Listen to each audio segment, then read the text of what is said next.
Really just watching Iran and the situation over there. If that does escalate, you can bet your biscuits that things are going to play out very closely to the way that I have been talking about for a long time. A couple other things. Tuesday morning we had, so the Ripple deal, there's three things.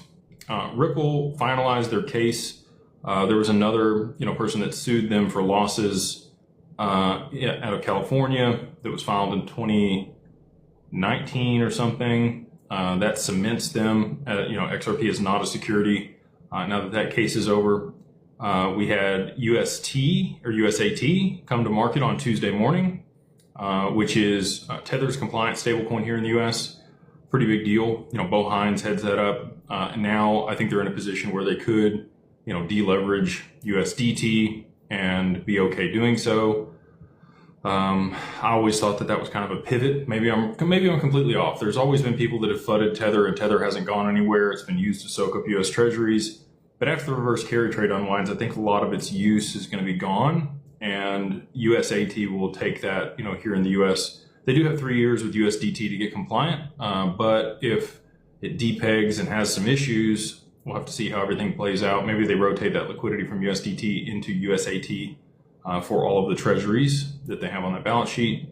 We'll just have to see, the gold and Bitcoin that's on their balance sheet. Obviously, gold has done fantastic. Bitcoin still trending sideways here around 90,000.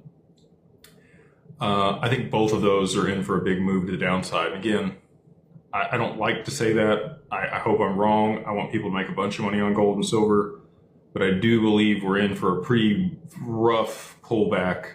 So at some point this year, maybe it takes longer, it just trends back down, but I think it'll be a violent pullback on gold to somewhere around 2,000 or 2,100, and then silver back down to touch the top at 50 before it continues higher. And I do think that they'll go higher. I just think there's going to be volatility when the reverse carry trade unwinds, which will destabilize a lot of things, including the stock market, which was also at an all-time high today.